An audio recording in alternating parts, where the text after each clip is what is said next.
everyone. My name is Penelope Nederlander.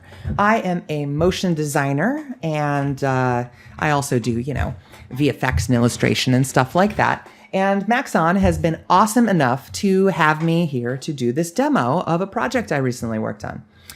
So this is for the main on ends, or the animated end credits, for Birds of Prey and the Fantabulous Emancipation of One Harley Quinn. I don't know if you've seen this movie yet. There might be some spoilers for it in this demo, but not so much. You should still enjoy the film after you see this demo. So anyways, let me start by showing you my reel so you can kind of get an idea of the kind of animator and artist I am. And without further ado, let's play that. I got my own style and I got my own grace. I work my own angle, what you trying to say? I got my own cut means I take my own green. And green not monsters be first on the scene. Like your foxes, eyes in the sky. Gonna slip quick like, can I get a ride? Can you get a ride me? Can I get a spot? I see you throwing shade out the corner of my eye. I'm from the ghost, so I keep moving on. From the freaks all night to the early morning. Blue motherfuckers done got me gone. And we ain't leaving till I get some. I got my records, I got my own tapes. Shoes, Louis Vuitton, power suit, super cape. If you get to your bin, say it to my face. They're 331 59 88. Holla. Don't step to me, get fresh with me. Don't step to me, get fresh with me. Step to me, get fresh with me. Get fresh with me. Got my own rhythm and I got my own bass. I got my own kickers and my Mercedes. Got 5 on the ride, baby, I got traits. Like Shannon and I gotta keep it grease. Wax on shiny, Gucci good as whining. Chillin' at the Super Wars, checking up behind him. I got my eye on them and I grind on them. Even pop that booty when I'm right, yeah, man. That's right, I'ma learn you how. I moved up and I got my own piece of pie. Not pizza pie, but I got a good record like Domino's line. I'm 5 for 5. So you wanna kick it to a damn ass John with my man cold chillin' and my glasses on. Don't step to me, get fresh with me. Don't step to me, get fresh with me. Step to me, get fresh with me. Get fresh. There we go. That is my reel. Let me go back to this card. I've been doing motion design and all this for almost 18 years now. I started in 2002, and from my reel, you can see I do a lot of different types of work. I do live action, animated, 3D, 2D, hand-drawn stuff, whatever. And I've also, as you can see, done a lot of title work for movies and shows, main titles, end cards, all that stuff. And a vast majority of that title work is for a company called Shine. And so I want to take a moment to talk about them a little bit, because this project was done, Shine did this project. I worked on it in LA for 7 weeks with Michael Riley, who is the creative director and co-principal, and Bob Swenson, who is the executive producer and co-principal. Shine is a really cool smaller shop, and here, let's kind of take a look at some of the spots that they've done. Birds of Prey, Dickinson, Raisin Dion, The Tick. I've worked on a few of these. My reel is probably half work that I've done at Shine. Let's click through to Birds of Prey. So when Michael and I were chatting last year, we like to both draw. He was just showing me some of the illustrations he'd been doing in Procreate on his new iPad Pro, and I was like, "Oh, I draw too." And we kind of shared back and forth some drawings. And he said, "Oh my gosh, I have a project that I think you'd be great to work on. Would you be interested in working on this Harley Quinn movie that's coming out?" And of course, I've never worked on a superhero titles before, so I'm like, yeah, of course. And it kind of just began with sharing some Instagram posts of each other's.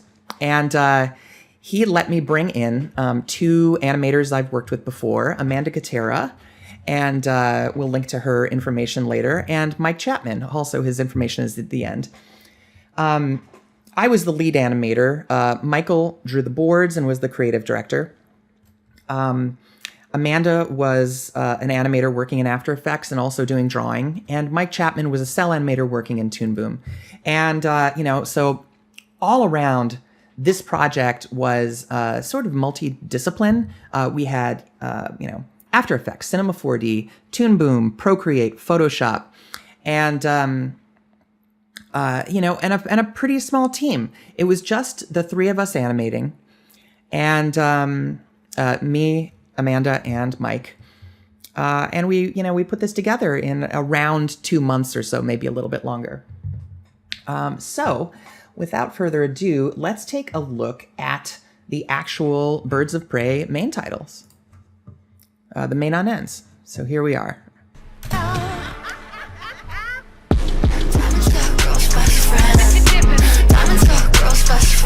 All my bitches ratchet and afraid to catch a case. VVS is on me, bitch, I flooded out the face. Diamonds are girl's best friend. Diamonds are girl's best friend. I don't need you, I got flooded out the gas. On your face, I put on my cigarette.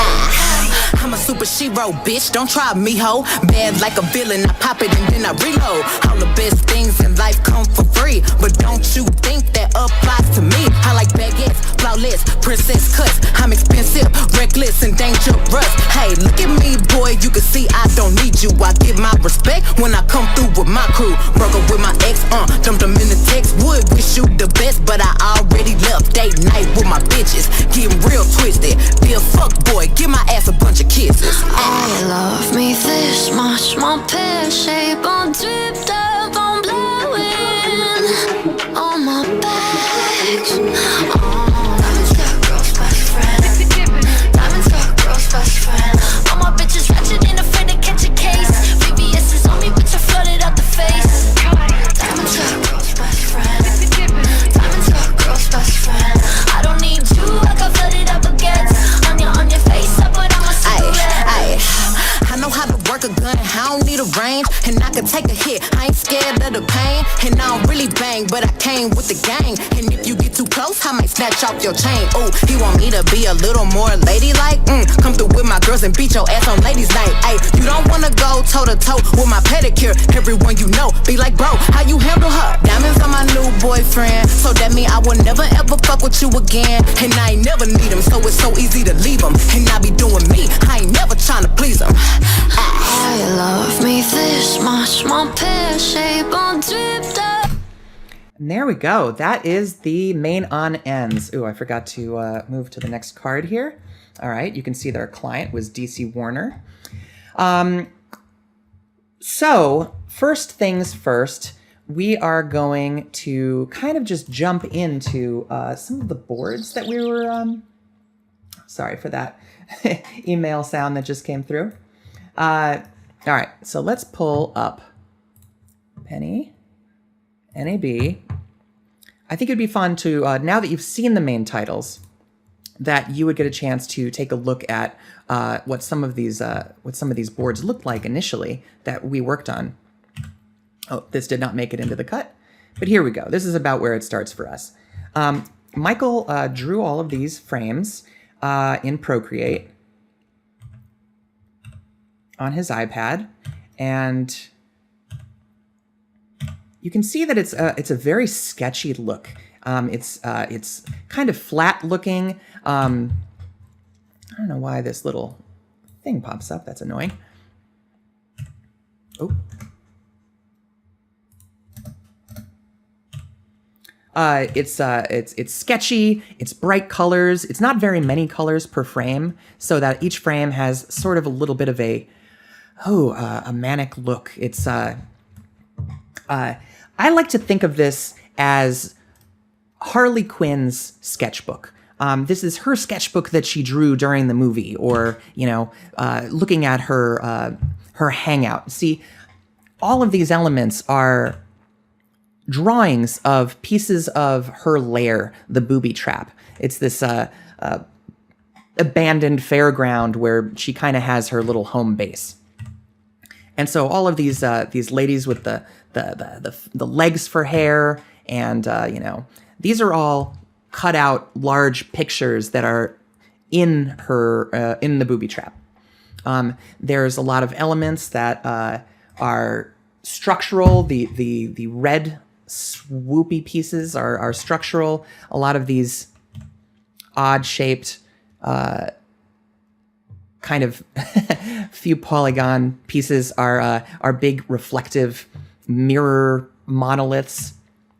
So a lot of the inspiration that Michael came up with was from the actual set. And we received a bunch of photos of the pre-production of the set, so we had an idea of the layout and all of the elements. And so what we're going to do during the course of this presentation is we're going to kind of go through the four main production stages for all of these shots, and focus on the Cinema 4D elements in particular. So first thing is modeling. Everything in here was modeled very simple. It's simple shapes and projection modeling. It's all hand-drawn looking, so it really doesn't matter for these things to have a lot of polygonal detail or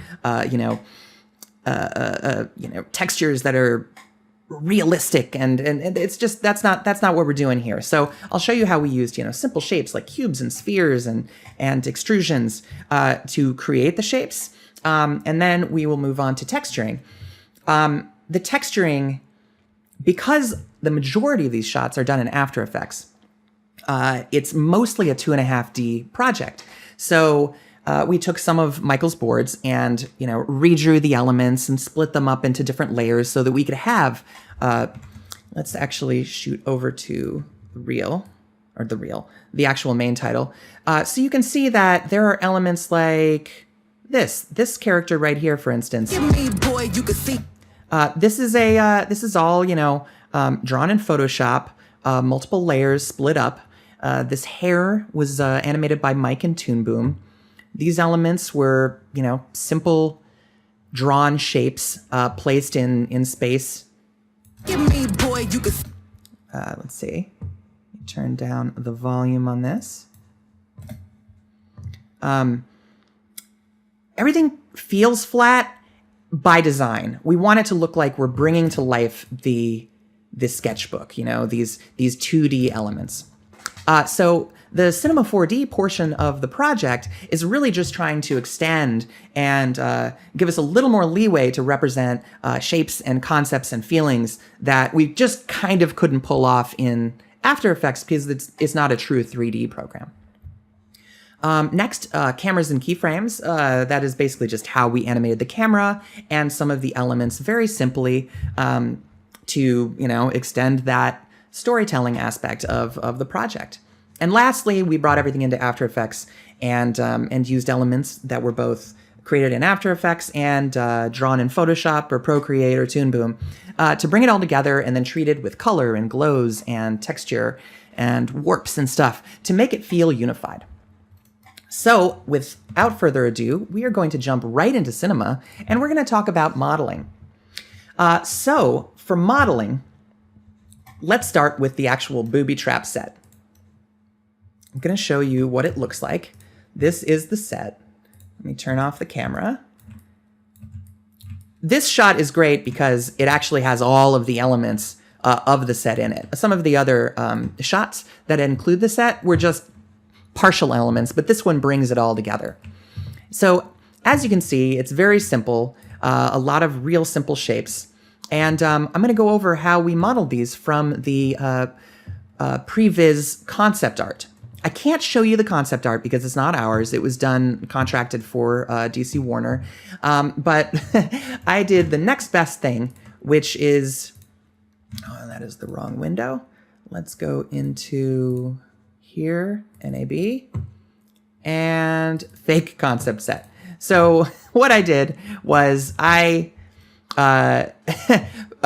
took a picture of my desktop, my actual desktop, with a couple shapes on here and a couple objects, just to have something to work with that's simple. So what we're going to do is we're creating a new cinema project, and we're going to use this element. Where are we? Here. Let's copy this path. Copy. And we're going to, first of all, create a new material. It's going to be a standard material, very simple. All we're going to use is the color channel. So let's link to this picture. Concept set. Do you want this? No, that doesn't matter. All right, that's all that's going to take. So we are going to try to replicate what this looks like. Now, right now, it's just projected. Well, not even projected. It's just a texture using the UVs placed directly on top. But now to emulate what the camera is that shot this photo, I'm going to create a camera. I'm going to make it active, and I'm going to make this texture camera mapping. Now let's see what our settings are. We're set to 1280 by 720. That's great. That's fine. That's just an HD resolution. But we're going to have to change this to HDTV to be 16:9 and use this camera. There we go. Now, because this will then show this full screen, it makes it a little more difficult. So I'm going to change the U and V to 50 and 50, and then I'm going to offset these 25 and 25 so that if we zoom in, we can see that we're just dealing with the centerpiece. So as you'll notice, as I move the camera around, the image is locked to the camera because the camera that we are viewing through is also the camera being used to project. So what I'm going to do is let's go with shaded line. And now we're going to really quickly try to line this up to match roughly what the desktop is. Now, I'm not 100% positive, but let's see. Let's go to a 4 view.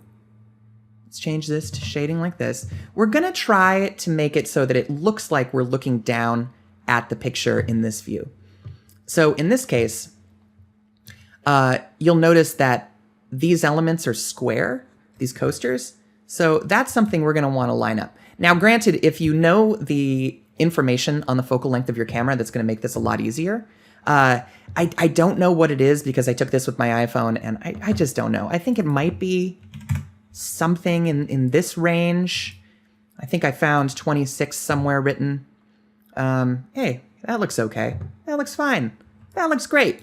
So we're just going to zoom out a little bit so that it's mostly looking at there. Okay, good. So first thing, let's just match one of these simple shapes like the coaster.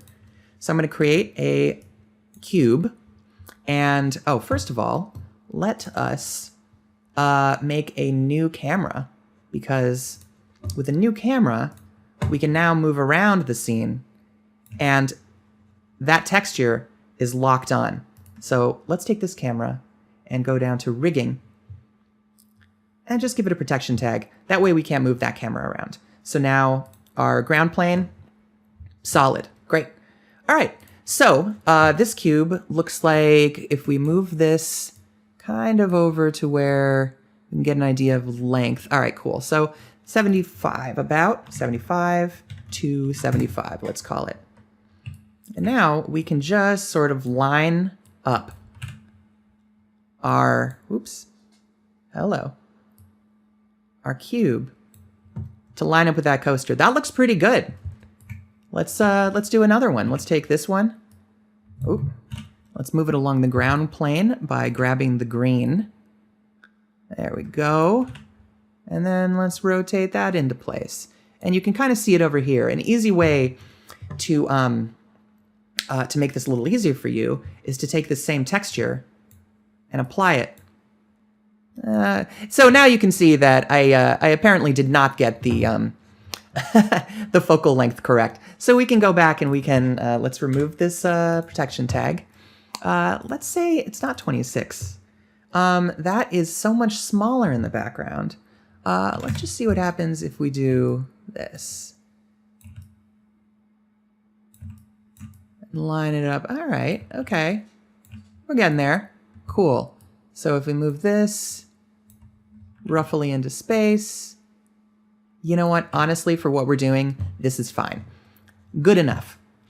Next thing we're going to do, well, let's put our protection tag back on here, is we're going to show how you can build something up from that ground plane. So what we're going to do is we're going to take a circle, and now in our overhead view, we can take this circle, move it over here. First of all, it needs to be XZ. Let's scale it down so it's at the base of the coffee cup, approximately. One thing we can do is just drop this down, -0.1, and turn off those. So now we can see our circle a little bit better. So this is the circle from directly overhead. And then let's take an extrude. The extrude is automatically going to go in the Z direction. So let's instead build it up from here. And now if we look over in this view, we can build our element up. So let's put that on there. I mean, I know this isn't lining up quite correctly, but if it's good enough for laying out what the floor would look like. If we come back here and we use our spline pen, I've got set to Bezier. I'm kind of a fan of cubic, and we're going to try to build this floor element. So I'm just going to really quickly just grab a couple points here, try to match this shape. I mean, luckily with the Birds of Prey stuff, it's sketchy enough that it didn't have to be perfect. But there we go. That's pretty good. One thing you can do, though, is see how this is a little bit on the grainy side? It's a little hard to tell where these points go. If you open up your material, you can go to Editor, and this default is pretty low. So let's turn this up. What's 512 look like? 512 looks better. Let's go, there we go, 1024. Now we can see that we didn't quite hit all of the points we wanted to hit. So we're just gonna scooch these around, finesse it. We want it to be roughly where we want it to be. You know, it's an approximation. And, you know, if it was important, we could go more nuts with it. So there we go. And give this another extrude. There we go. We have the beginning of our set. Granted, like I said, it would look better if you matched this up to be the exact same angle that the camera was taken from. But for us, let's remove those, and we get a pretty good start to what this set would look like. Fantastic. The next step is using a very similar method. We're going to work on the crossbow. So let's open up the crossbow project. I made one special for this demo. You can see this is the crossbow. Let's actually look at the shot. That should be right about here. That is Mary Elizabeth Winstead, who was awesome in the movie, by the way. You may know her as Ramona Flowers from Scott Pilgrim. So here we are. These are actually right next to each other, are the two most 3D shots that you probably would notice in the piece, because they have a little more dimension to the actual elements that make them up. But the crossbow is probably the most complex bit of 3D in the entire piece. But I'm going to show you just how simple it was to build. Take a look at the boards for this shot real quick. So this is the Winstead board. Let's open that up. So this is what Michael drew. This was our board. And I was like, okay, yeah, we could draw this crossbow as sort of like a 2D object, and maybe give it a little bit of dimension somehow with some layers and After Effects. But I really, felt that she deserved a complex 3D element because she's awesome and that crossbow is really cool looking. So what we did was used another form of projection mapping. It's actually very similar to how I recreated the concept of the set. So what we did was I just sort of gave it away right there by turning on that layer. I found the angle that, there we go. I think that I figured out that this angle right here approximated the camera that shot this crossbow. And so I did the same thing, that I lined up to the lines and the dimensions of the crossbow and then projected it onto this plane that you can see right here. And, camera mapping. Yep, ref text. So it's this one right here.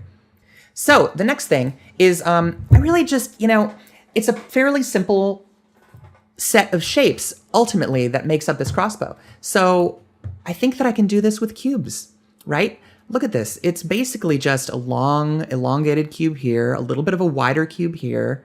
Let's just move this out of the way. A lot of these pieces, I don't need this detail. I'm going to draw the textures and the detail.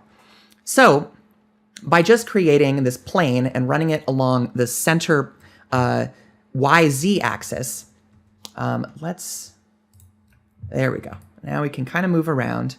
And if I sort of take this cube and line it up along with the center, because it's being bisected, it's obviously wider. It's going out on the other side, but this is the center. So I'm going to line this up to where I think the center would be.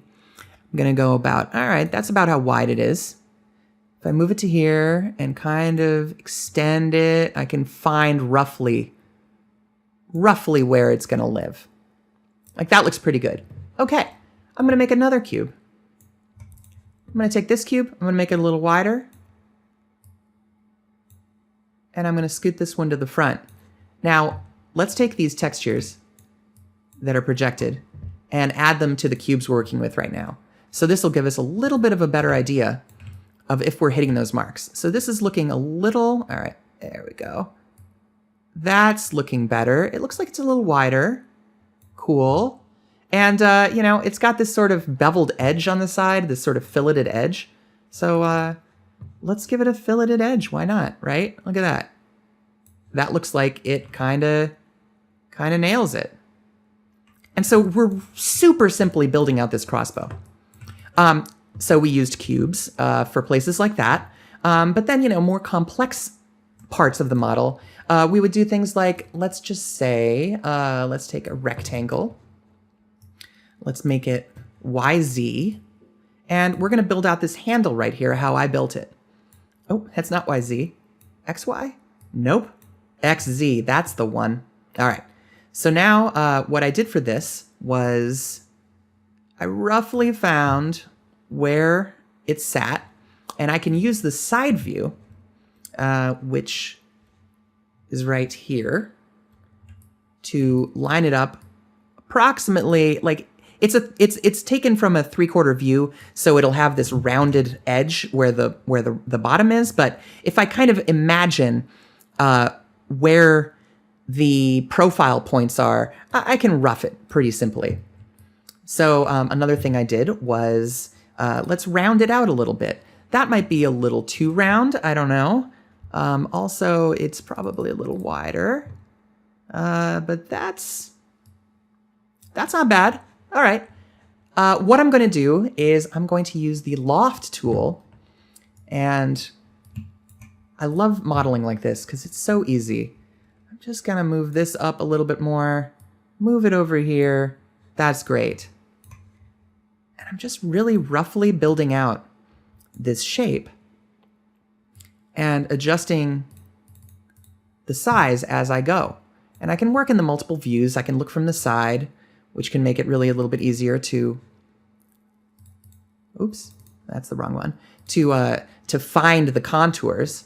I can take this bottom one and add another bottom one. And you know what? It might be a little rounded, so why don't we just make this a little smaller? There we go.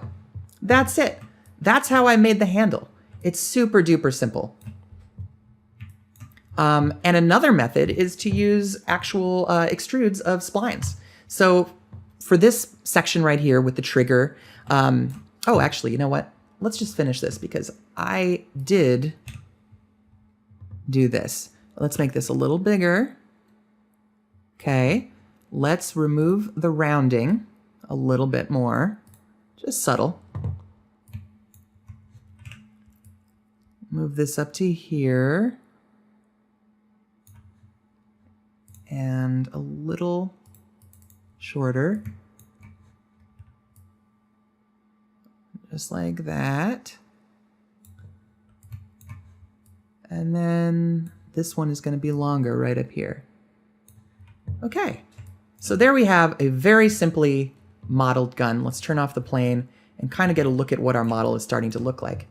I can also use our texture to project it on. It's going to be rough, but it'll start to give us an idea of what this shape is in 3D. Super simple. So let's go back, turn that plane back on, and do this little trigger area. So I'm going to select my pen tool, and using the side view, even though it's, looks a little funky and you sort of have to guess, I'm just gonna super duper duper simple create that shape. Okay, so if we look at over here, you can see it's not rounded. So let's change this to cubic. And didn't do it. Actually, we need hard edges, so let's just turn these to soft interpolation. Okay, so now we're getting an idea. Let's turn off our that. All right, so now we can come into here and just sort of finesse it a little bit, find a little bit of a nicer shape, kind of smooth out. Where is it? Sometimes you have to. I have multiple shapes selected. That always screws me up. My bad. All right, now we are solid. So here we go. Let's turn back on our plane. See where we're at. Dope. Okay. So now with this, I'm going to create another extrude. Throw my spline in the extrude. In this case, I'm going to take our spline and pull it out just a bit. That seems about right. And then we're going to extrude inward. And if we look overhead, we can see about how, okay, that's probably a little wide. There we go. That looks pretty good. Let's take a look at our model. All right, solid. Fantastic. And then let's turn that off for now. I'm going to create a cube.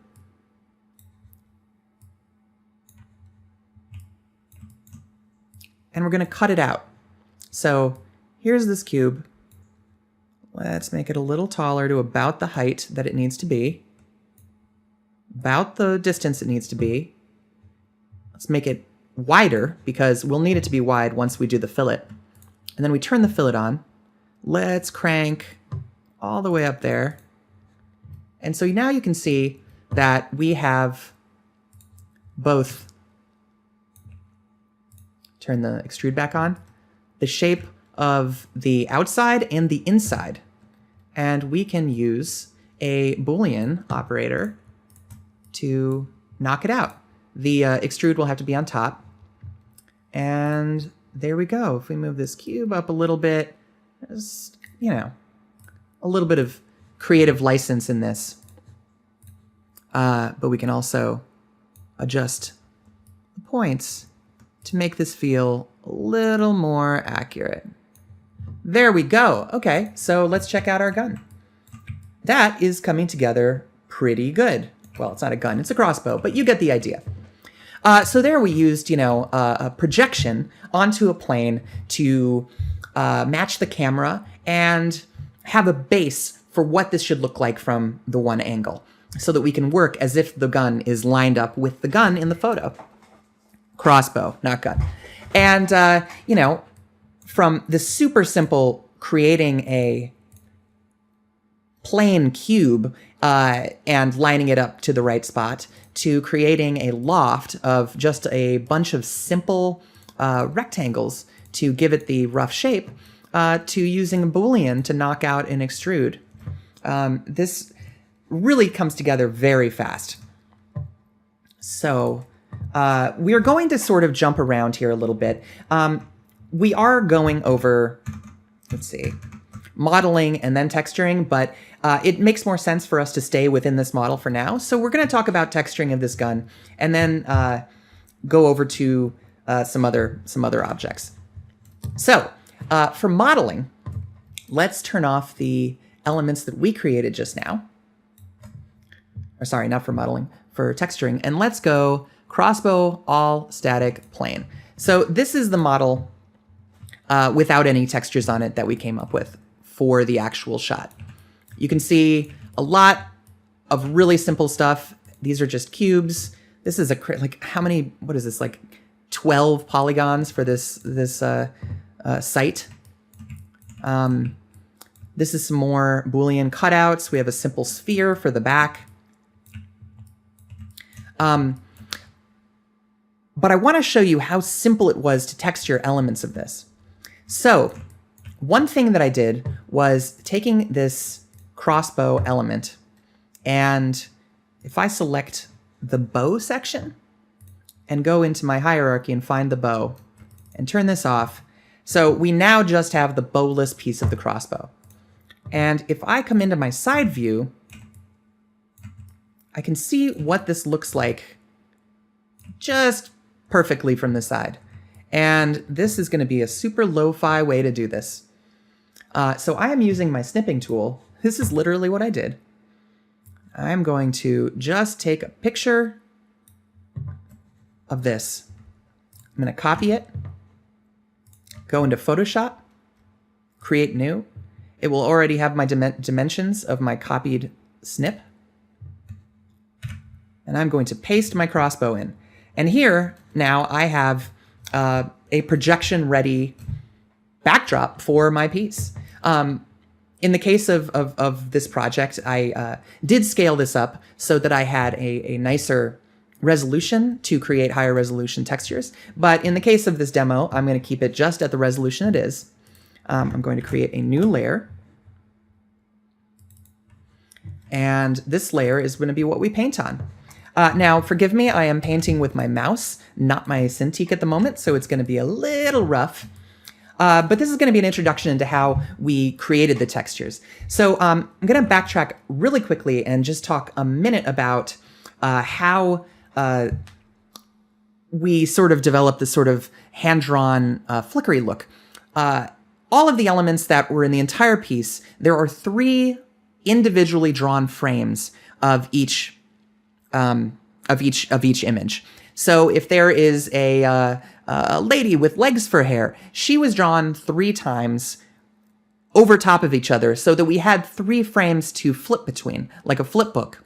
And we did this on 2s. So image A would play twice for 2 frames. At 24 frames a second, it would be AA, BB, CC, AA, BB, CC. And this would give us a little bit of a living hold for our drawing. So now let's just color in a little simple cube section here. So I took, let's see, this blue color looks great. Okay, so I've got a brush. Let's make the brush a little smaller. Let's make sure it's firm. You know, we do a little bit of a scribble situation here. I would often do the edges. Oh, it's going over. It's fine for what we're doing. It's no big deal. And then I really am awful with a mouse. Oh my God. Okay, that's good. Let's just take our eraser tool and let's just really quickly erase away around those edges. And then there we go. Okay, let's also erase that. And just there we go. Perfect. Okay, now we are going to make a new layer and another new layer. I'm going to lower the opacity on this one so that I can see what I'm drawing. Okay, so we're going to really quickly do that, roughly like there. In reality, we spent days and days and days coloring these in. Okay, great. Now let's do our last layer.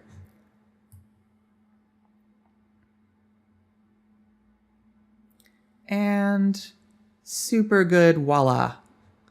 Finish coloring it in. I don't actually care that that went over. That is totally fine. All right, so B, oops, C. Great. Now what we're gonna do is let's bring the opacity back up on this layer. Let's turn those other ones off. And I am going to go, actually black is totally fine, it doesn't matter. Save as, and in this case, I'm just gonna save it as a PNG. All right, we're gonna go back into our cinema and we're going to create a new texture. So File, Materials, New Standard Texture. I'm going to take this little element right here. Let's see. I can take this and just drop it directly on there. And then in our material, what we did for this is we worked in the luminance channel.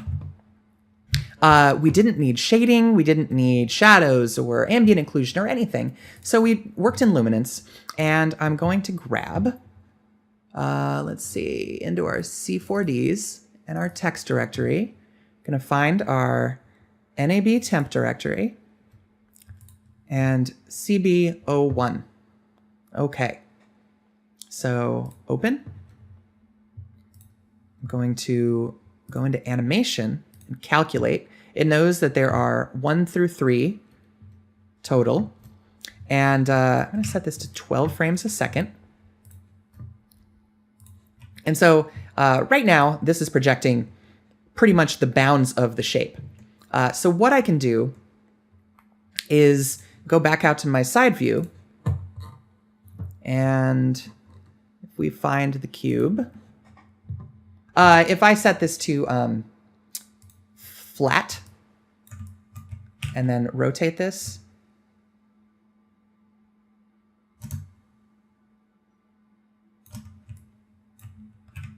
I'll be able to move this around. There we go. That's better. It's just the wrong size a little bit, but there we go. And now if I hit play, my bad. Back in here, this is sort of the crux of how we did this, is because it's animating, you do still have to go into your editor and do animate preview. That button is super important. So once you have that, and also super important, animation simple, you want this set to loop. So now if I hit play, you can see that my squiggle vision is working here. Let's go into this one. And the 3 texture frames that we saw are now playing back. And you can see they are doing it on 2s. So if I step through frame 0, 1, 2, 3, 4, 5, and then back to 0. And that makes it very cool for seeing what this is going to look like in real time. And I'm going to show you what that looks like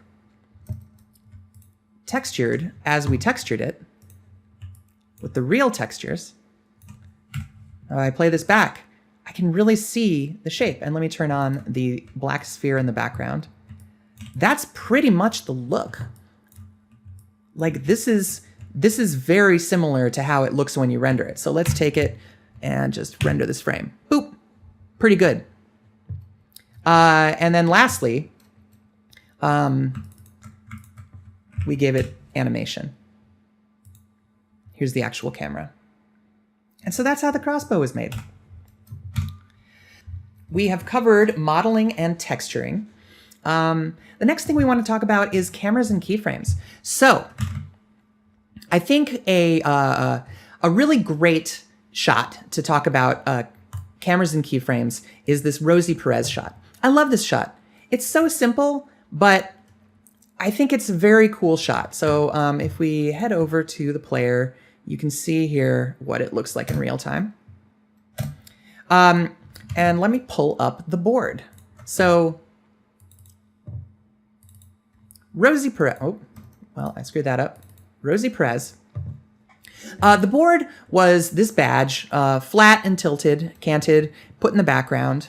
And then we had a Rosie Perez's silhouette and some elements that were from the set. So these are supposed to represent simple color swashes of the sort of, I don't know what they are, curved girder shapes that are in the booby trap. Now, I could have used this all as like flats and done this in a very flat way in After Effects, and it would have looked cool. But there was something about the storytelling of this shot that was important to me. Rosie Perez is this cop. She really believes in, not necessarily the police, but she believes in the law. She believes in doing the right thing. And so, the badge is like a symbol for her. She really is struggling with being a cop in Gotham at this time.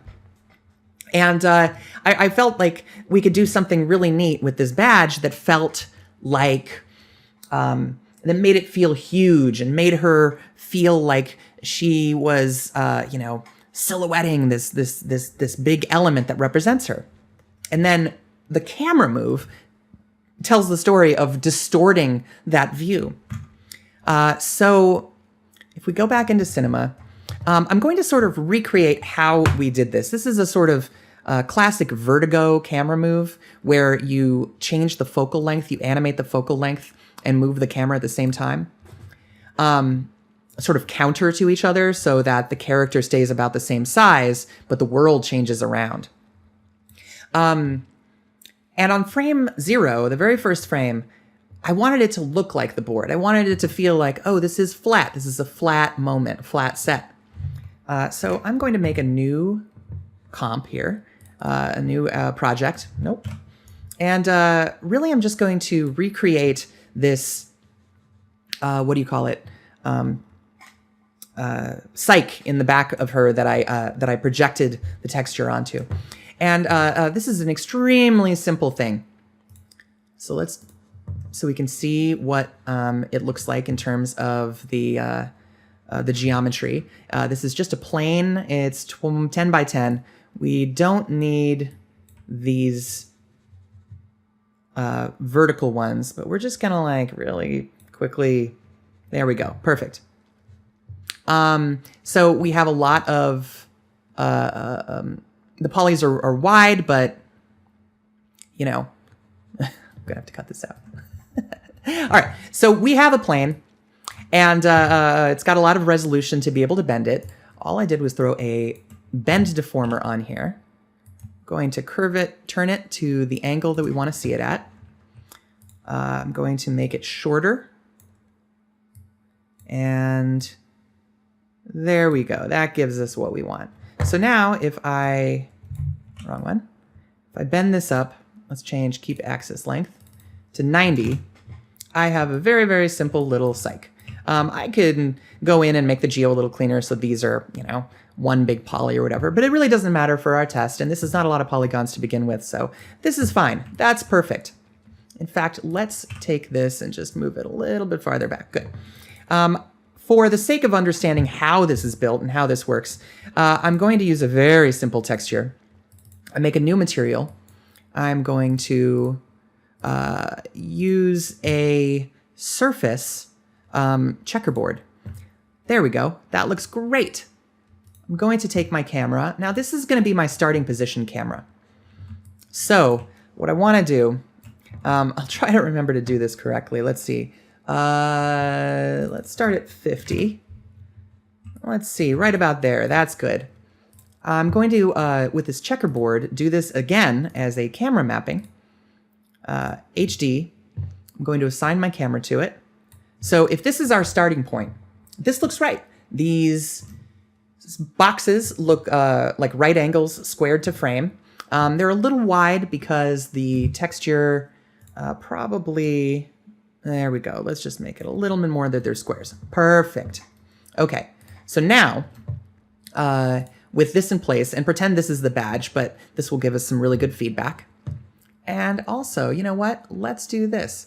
Let's take a, let's just say a cylinder is going to represent Rosie Perez. Rosie, you are a cylinder. Great, okay.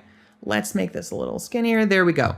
So this, oh, that's not, there we go. Okay. So if we move this around, let's find a good angle so we're kind of low to the ground. Perfect. Okay. So now I'm going to use this camera as projection camera, so I know not to touch it. I'm going to make a new camera. It'll make a new camera with the exact same features. So it's still going to be 50. But now, this is so simple. I'm going to take my camera.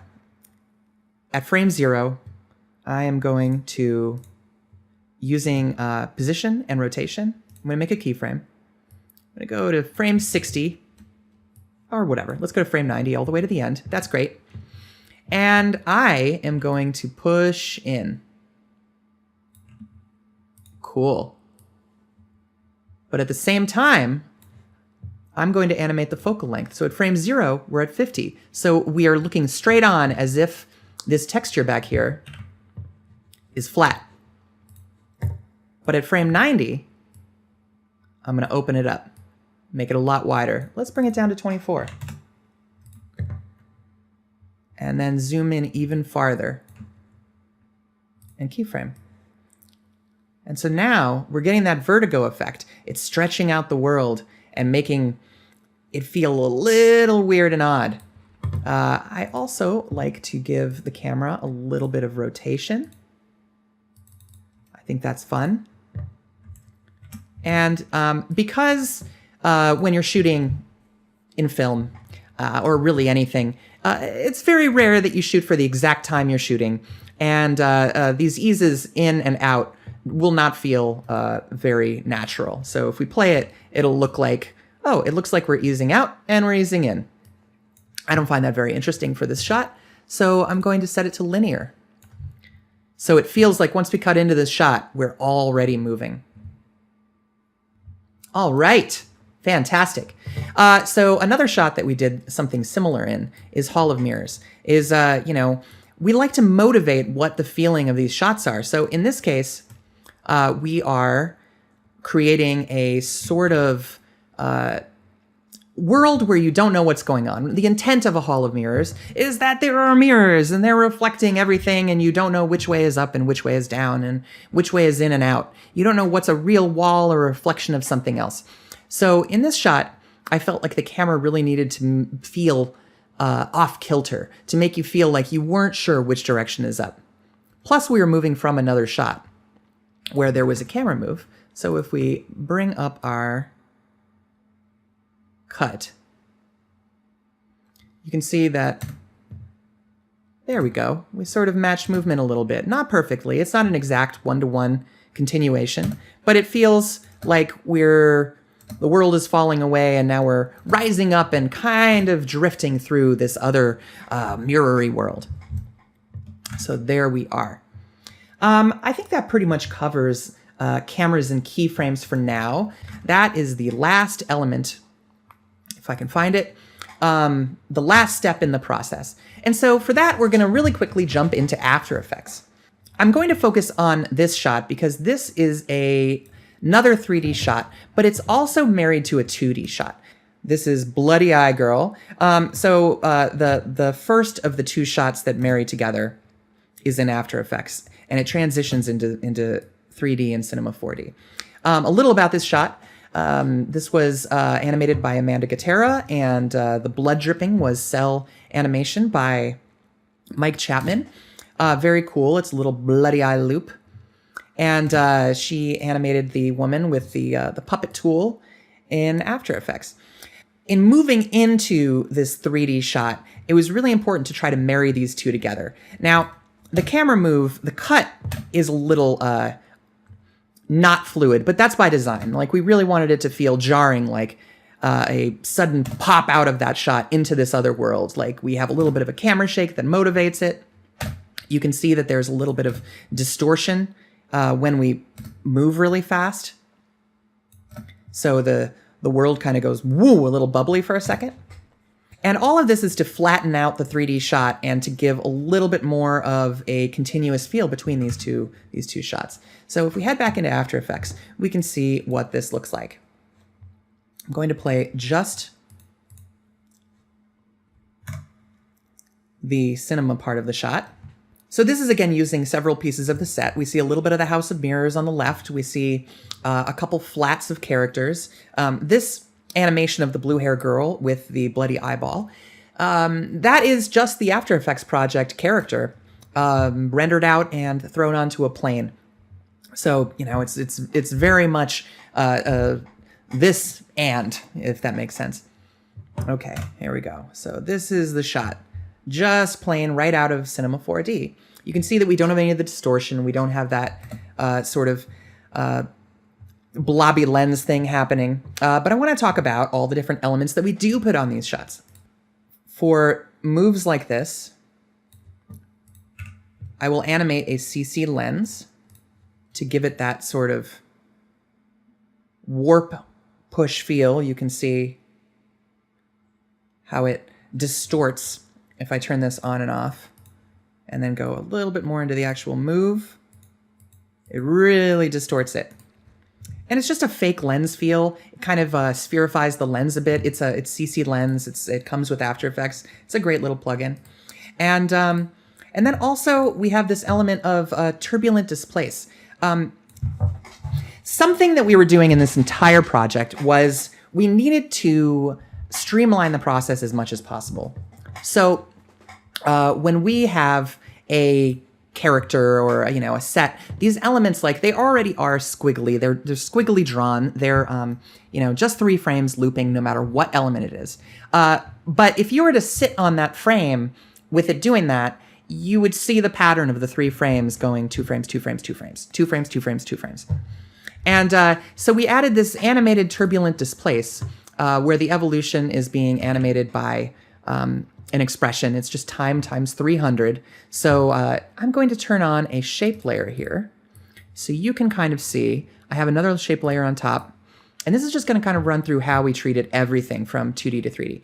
This, with the turbulent displace only, do you see how it's kind of just wobbling it a little bit? It's giving a little bit of variation throughout, so that when we do have something that's sketchy up, even though that is sketchy, it's changing it a little bit.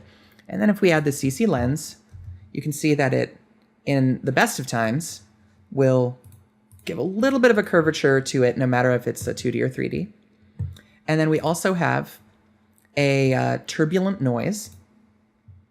We have a black layer underneath everything so that it doesn't affect the black. It's just affecting color. It is multiplied on. What that looks like is to give a little bit of a feeling of watercoloriness, or just grunge. It's just really a grunge effect. And it animates just slightly. It's not very much, but with the camera moving around, you don't really see the 2D screen nature of it. And then lastly, we have this glow. It's a very simple little glow. I can back out of these shapes for now and show you what it looks like on the actual footage. It's just a bit. It pops it. It makes it feel like it's backlit a little bit, so that the colors are glowing through the blackness. And the very last element that ties everything together is we added some particles to it, and these are all hand drawn. Everything in this is hand drawn. Nothing is there's no perfect spheres anywhere for any of the particles, for instance. And so to show you kind of what that looks like, let's see. We have particles in the background. We have foreground particles, and those sit in front and back of the 3D elements and 2D elements. And we can go into the animated dust so you can kind of get an idea of what a hand-drawn particle looks like. It's this little thing. It bursts into being. It living holds, and then it disappears. And this is the one particle we used over and over to drive the particular. So particular is looking at that element. It feels as if we drew every particle in a way. Let's see. And I think we maybe have a couple other little elements that we threw in on occasion. So you can see these are the extra little pieces, just to make it feel a little bit more chaotic and hand-drawn, to unify the 2D and 3D. And there you go. You can see the stars right here. So we have 2D After Effects elements drawn in Photoshop and Procreate. We've got a Toon Boom dripping blood. We've got Photoshop cell animation in the form of particles and this star and these little whizzing around particles. And then we have all marrying together the 3D environment of this shot. So yeah, I mean, that's really the secret sauce that created this unified world of 2D and 3D and After Effects and Cinema 4D and all these software. I think that really touches on everything. So I'm going to go to my last frame, and here we go. We're going to talk to Matthias, or I'm going to talk to Matthias in a second. But in the meantime, I really would like to thank Shine and Michael and Bob of Shine and Young, Amanda and Mike for animating this with me. They're amazing. AmandaGatera.com, MikeChapman.com. You can check me out at pennyz.com and at Baffled by Foxes. Go see Shine's work at shinestudio.com. And I hope you enjoyed this presentation, and I can't wait to see what y'all think of it. All right. Thank you.